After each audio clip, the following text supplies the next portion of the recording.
Alright guys, welcome back to the channel, and in today's video we're going to be painting my supercharged 4.6 liter V8 engine. So let's get into today's video.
Alright guys, now after watching that very long time-lapse video, we just got done putting a fresh coat of paint on absolutely every inch of this motor. We tore it down to make sure the internals were good, and now we have a different color scheme on it.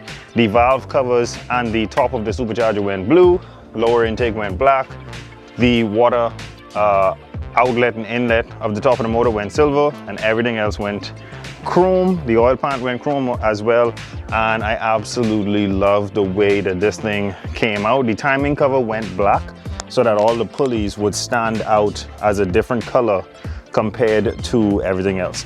This is now a different throttle body, and if you notice, it's not as centered as the other one. This is a throttle body from a 4-valve motor. I just drilled new holes in the intake itself forward so that I can bolt it in, and it is essentially the same oval shape. It's sealed up, no air can be leaked from between here, so the blades have full control of the throttle now, and it is now drive-by cable instead of drive-by wire. So when you're doing any swap that's going to be dealing with the 3-valve, they're going to come with the electronic throttle. You're going to need to swap that out for a 4-valve throttle, which is essentially very easy to do. We actually took this engine. If you guys want to know what the next step is going to be, let's start from the actual beginning. We took this complete motor, engine, supercharger, complete setup from a 2010 Mustang Celine. We're going to be dropping it in my 2003 Mustang GT. And guess what? We're going to need some supporting mods for this thing to go in the car. We're going to need a fuel pump, heat exchanger, a pump to run water through the air-to-water intercooler.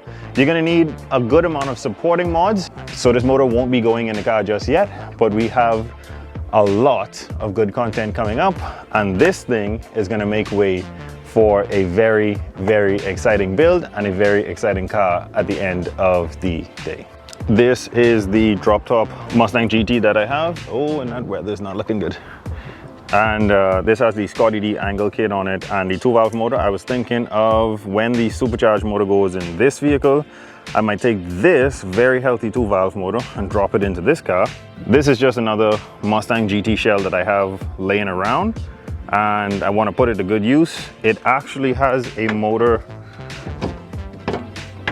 inside of it, but it needs work. It needs to put back together, and I don't have to do any work to the engine that's coming out of the other car.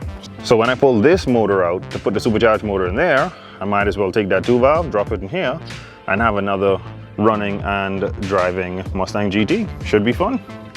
Now that you guys know what the plan is for the motor, where it's going to be going, and where the old motor is going to be going, now we can talk about those supporting mods. We're going to need a clutch kit that can handle right around 500, 550 horsepower. We're not going to be pushing that with this motor. These things come from factory doing about anywhere between 435 and 485. So my goal is just to have it right above 400 horsepower to the wheels.